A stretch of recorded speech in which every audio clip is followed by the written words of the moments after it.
There is no question in my mind and in the mind of many researchers that the Giza necropolis is a planned project. It isn't just pharaohs who came and put their pyramids haphazardly and then built the Sphinx. Beneath Egypt's scorching sands, researchers uncovered evidence that could change everything we thought we knew about the ancient world. This isn't about golden tombs or ancient scrolls. These are secrets never meant to be found, mysteries that rewrite history and plunge us into the darkest corners of the past. From whale bones buried in the desert to traces of deadly plagues, every dig seems to reveal something more terrifying and unbelievable than the last. Experts have uncovered new, terrifying evidence of ritual violence and war trophies in Egypt. And this isn't just in trophies made with stone or papyrus, but real-life hands of people that once lived there. About 3,600 years ago, in the Nile Delta city of Avaris, modern-day Tel el-Dabba, archaeologists unearthed a shocking find. There was a set of pits in the forecourt of a palace once occupied by the foreign ruling Hyksos dynasty, containing dozens of severed right hands. When scientists studied these remains, they confirmed that at least 12 separate individuals were represented. There were 11 adult males and one hand small enough to belong to a female. Each hand had been cleanly severed from the forearm, and no lower arm bones were found in the pits. The hands were laid out, many with palm down and splayed fingers, in a deliberate and careful way, suggesting ritualistic presentation rather than haphazard disposal. The find is archaeologically powerful, but also terrifying, because until now, the idea that ancient Egyptian or Hyksos armies collected enemy hands as proof of kills, often called the Gold of Honor ceremony, was only found from inscriptions, temple reliefs, and tomb paintings. The new physical evidence confirms what those texts and images claimed. This trophy-taking ritual actually happened in real life. Archaeologists believe the hands were offered to the ruler in a show of victory and power, likely followed by a reward, possibly gold, for the warrior who delivered them. The location of the pits was directly in front of the throne room, which strengthened this interpretation. What's also striking is that the set includes a possible female hand. That suggests women could have been involved in warfare, or at least captured and executed like men. This changes everything we thought we knew about gender and ancient conflict. Although the analysis cannot tell us whether the hands were taken from living prisoners or dead bodies, the careful severing and deliberate placement point to a highly symbolic, ritual-driven act, far beyond random mutilation or simple punishment. This gruesome finding gives us shocking and terrifying evidence in Egypt that changes everything. To make things even more surprising, there was evidence of bubonic plague DNA in Egypt, causing widespread panic and increasing interest in the region. A major scientific finding in Egypt is creating shockwaves, as DNA from the bubonic plague has been found in an ancient Egyptian mummy. A recent study analyzed a mummy dated to roughly 3,290 years ago, at the end of Egypt's Second Intermediate Period, or the start of the New Kingdom, and detected traces of Y. pestis DNA in both bone tissue and intestinal samples. This is the first molecular evidence that the plague existed in ancient Egypt, significantly earlier than previously confirmed outbreaks in Europe and Asia. What's especially interesting is that the genetic signs suggest the person died at a fairly advanced stage of infection. That means the disease overwhelmed the system, not just a mild or accidental exposure. Scientists for a long time have speculated that ancient Egypt, with its dense Nile Valley settlements, trade via ships, and widespread rodent population, could have been vulnerable to plague. Earlier indirect clues included finding old fleas near the Nile and ancient medical texts that describe symptoms similar to bubonic plague. But until now, there was no smoking gun. This discovery changes that. It confirms that the bacterium reached North Africa thousands of years before the famous Black Death of medieval Europe. But researchers are still cautious about this finding.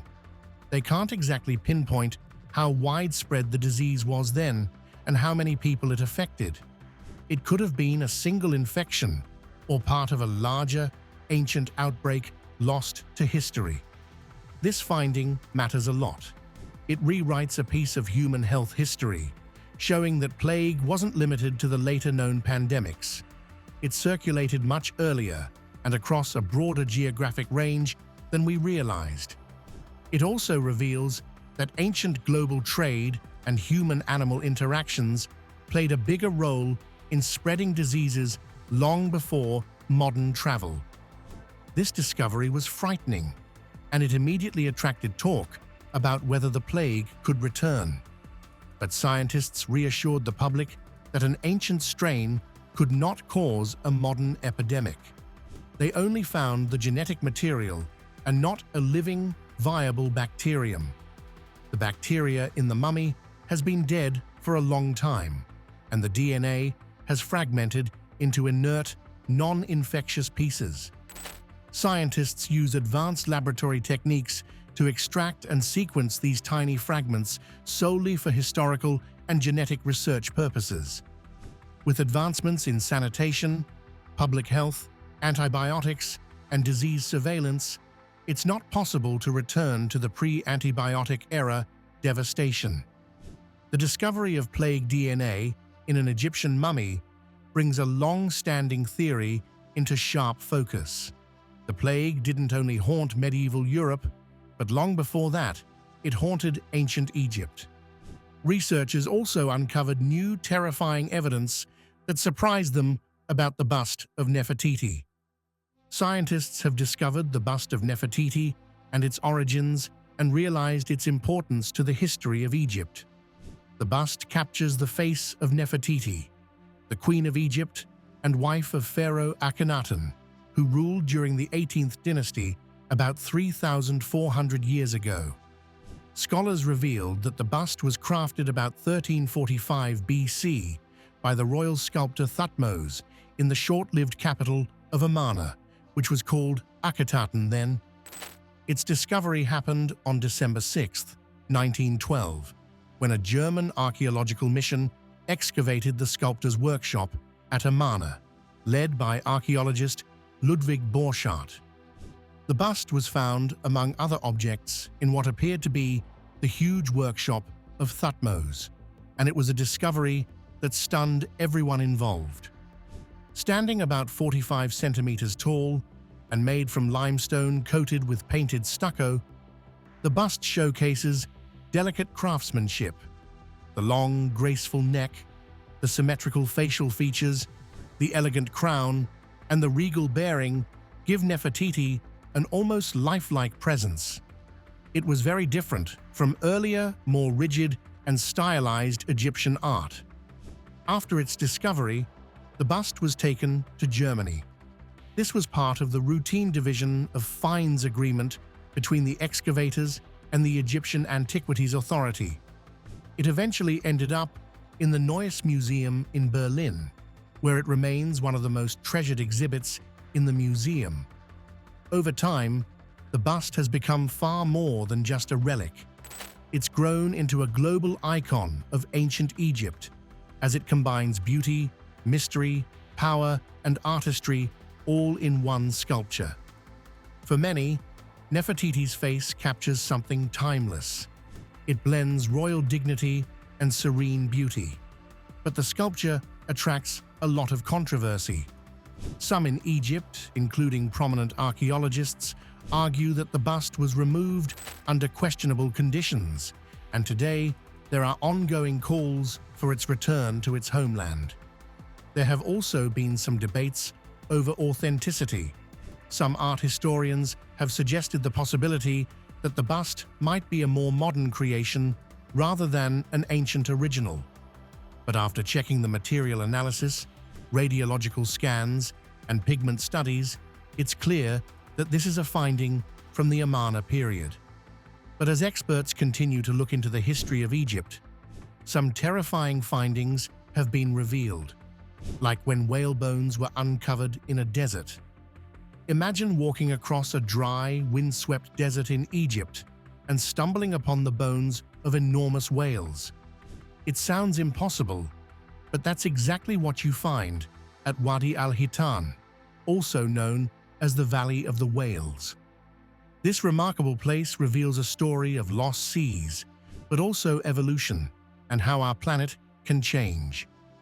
Wadi al-Hitan lies in the western desert of Egypt, about 150 kilometers southwest of Cairo. Once, about 37 to 40 million years ago, this land was underwater and part of the Great Tethys Sea. Over the eons, water receded, climate shifted, and what was sea remained sand. But there were remnants of the ancient ocean that we didn't realize were waiting to be discovered. What makes Wadi al-Hitan astonishing is its fossils. Hundreds, perhaps over thousands, of fossilized skeletons of whales and other marine creatures have been uncovered here. Many are extraordinarily well preserved. Among them are whales from a now extinct group called archaeocetes. These animals offer one of the most dramatic chapters in evolutionary history. Some of the whale skeletons in the valley still show tiny hind legs, complete with thigh bones, shin bones, ankles, and even little feet. That's shocking and maybe a little terrifying. These fossils show us a transitional form. Whales must have once walked, but eventually adapted for life in water. They were once living examples of evolution in action. Two of the most famous whale types found in the desert were the Basilosaurus, a long eel-shaped predator up to 18 to 21 meters long, and Dorudon, a smaller whale around 3 to 5 meters long. Basilosaurus had strong jaws and sharp teeth, suggesting it was a fierce predator, maybe even preying on younger Dorudon. Fossils even showed stomach contents in some cases, giving scientists a glimpse into their diet and life. Around the whales, scientists found fossils of crocodiles, sea turtles, sharks, rays, sea cows, and other marine life. Rocks and sediment preserve clues about the environment, like warm seas, coastal plains, and mangroves that flourished millions of years ago. Over time, shifting tides and tectonic movement turned the sea into land and deserts. Visiting Wadi al-Hitan is like walking through Earth's deep memory. Desert sands, cliffs, and buttes surround fossil skeletons laid out on the ground, and these are bones of animals that might have roamed the seas long before humans existed. Wadi al-Hitan remains protected today. It is a UNESCO World Heritage Site. Scientists, paleontologists, and curious travelers come to walk among bones and touch the deep history of life on Earth. Scientists continue to look into the new, terrifying evidence in Egypt and discovered a strange practice when making mummies, which involved literal gold. Thousands of years ago, during Egypt's later eras, when Greek and Roman influence had blended with ancient traditions, some Egyptians were buried in a very special way.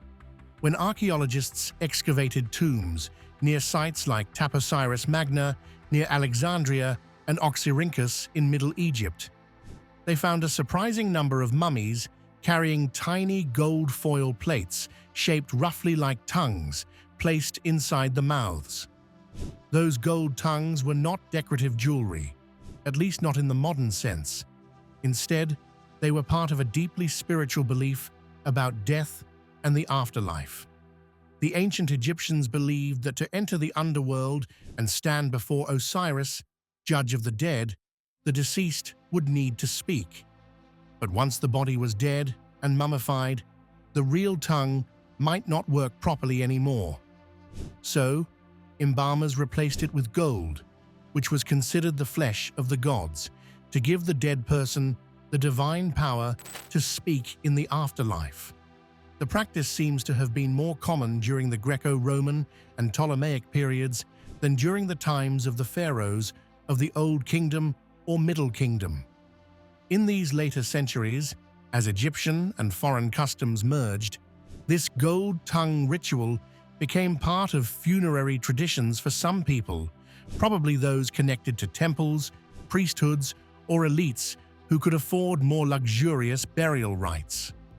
One of the most remarkable recent discoveries was at Oxyrhynchus, where archaeologists found a burial shaft containing a hall and several chambers filled with mummies. Among these were 13 individuals found with gold tongues, and in some cases, even gold fingernails. The presence of amulets, scarab objects, ritual objects, and painted scenes of deities suggests these people thought deeply about the journey after death and used art, burial items, and metalwork to prepare their souls for the afterlife. Finding gold-tongued mummies gives a rare, intimate look at beliefs about death, identity, and what comes next. It shows that ancient Egyptians saw death as a passage, not an end.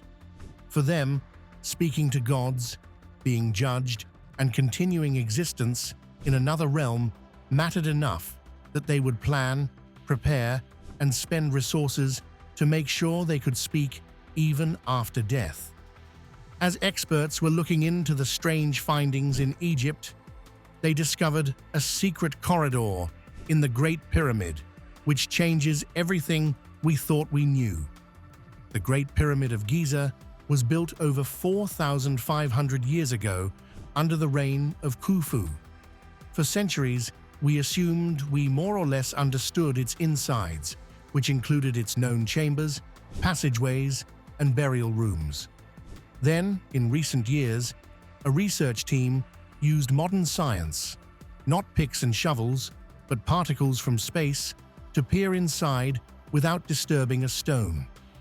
This technique, called cosmic ray muon radiography, captures high-energy particles that pierce through rock. By tracking where muons pass more freely versus where they get blocked, scientists can map hidden voids deep inside massive structures. What they found was shocking.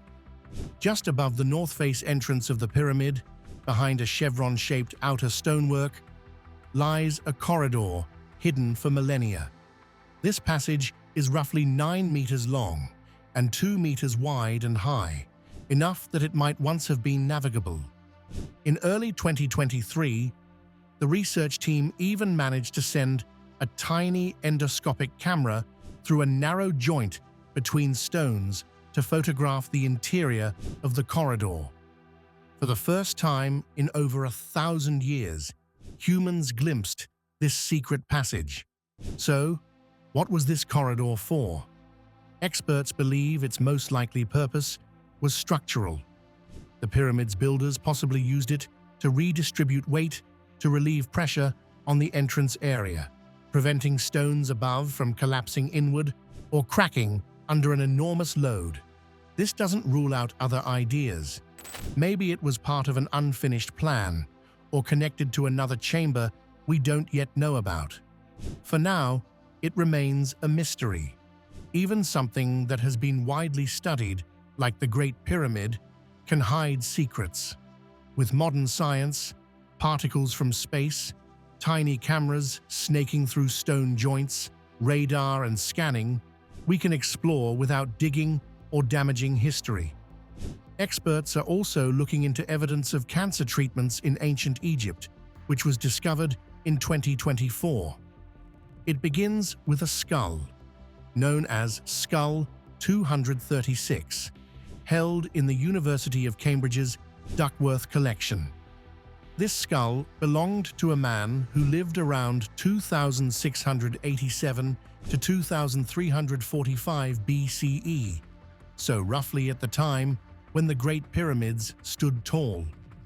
When researchers looked closely using micro-CT scans and high-resolution microscopy, they saw something disturbing.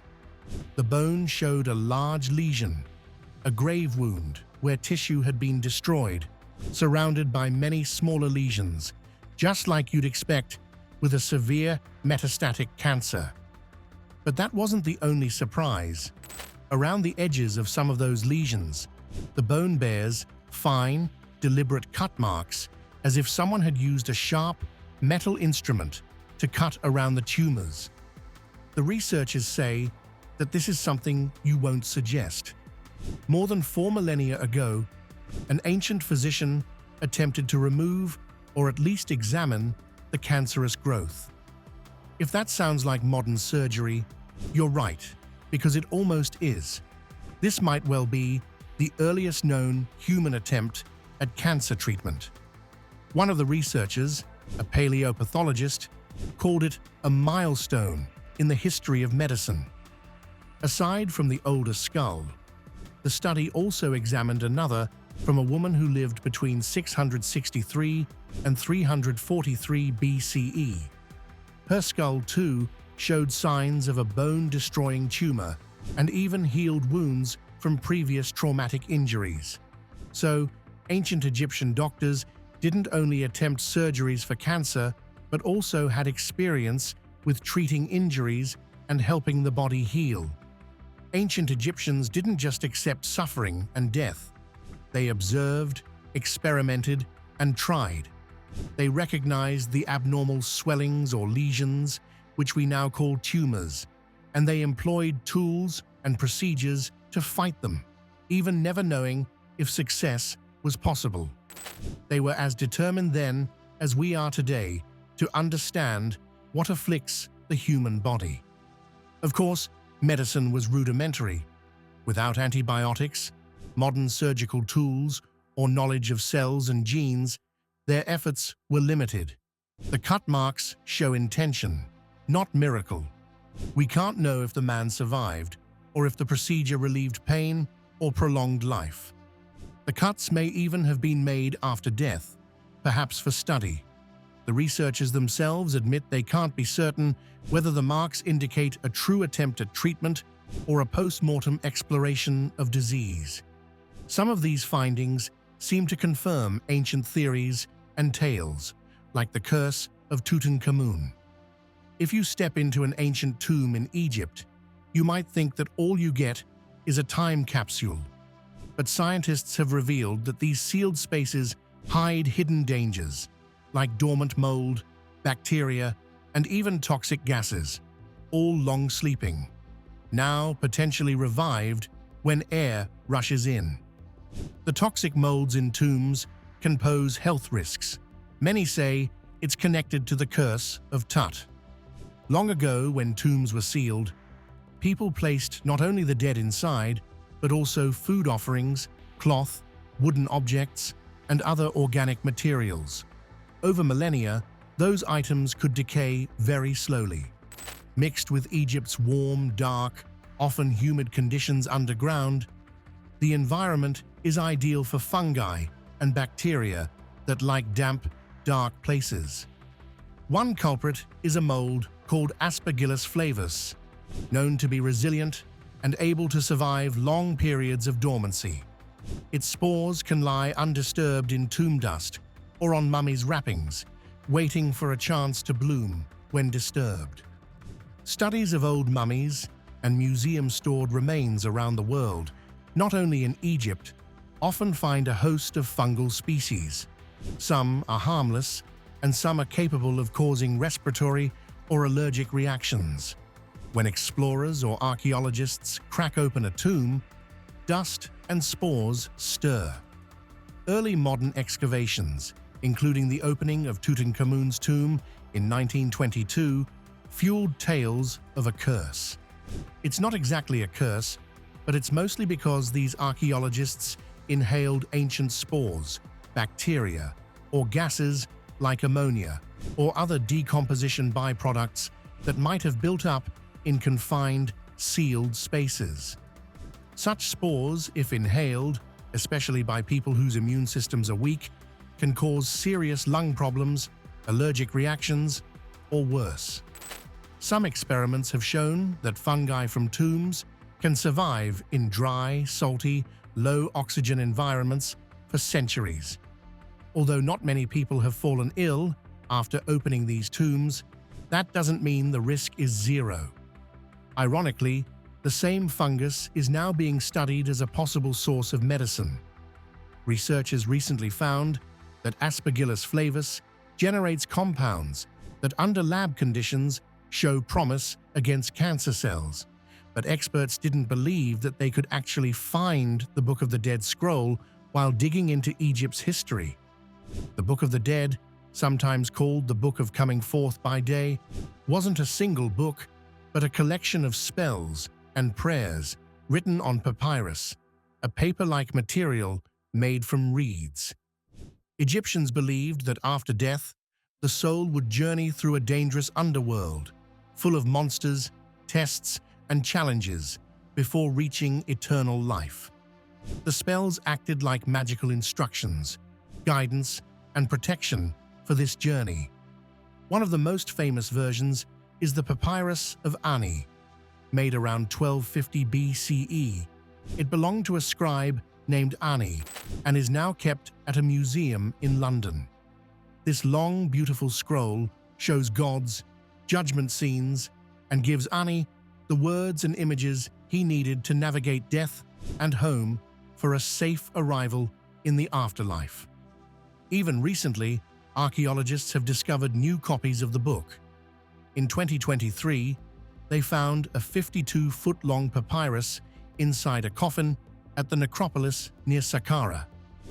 It belonged to a man named Amos, not a pharaoh, who likely lived around 300 BCE. His scroll was carefully unrolled and restored. Its vivid pigments and finely drawn texts revealed the same ancient hopes for a safe transition to eternity. What makes the Book of the Dead so fascinating, even 2 millennia later, is how personal and human it feels. It shows that ancient Egyptians, thousands of years ago, worried about death and hoped for something beyond. They worried about danger, judgment, and whether their heart would prove light enough to pass the tests. They included spells to protect against monsters, to help them speak, and to keep their hearts and minds safe. Each scroll was slightly different, depending on the owner's wishes, status, and how much they could pay. Some had simple spells. Others, like Ani's papyrus or the Saqqara scroll, were richly decorated and detailed. That tells us that Egyptians cared deeply about the afterlife. They invested time, artistry, and love into making sure their soul could go forth by day. Researchers have uncovered new, terrifying evidence in Egypt that changes everything we thought we knew about this ancient civilization. Which piece of evidence shocked you the most? Let us know your thoughts in the comments. So, thanks for watching this video, and we will see you in the next one.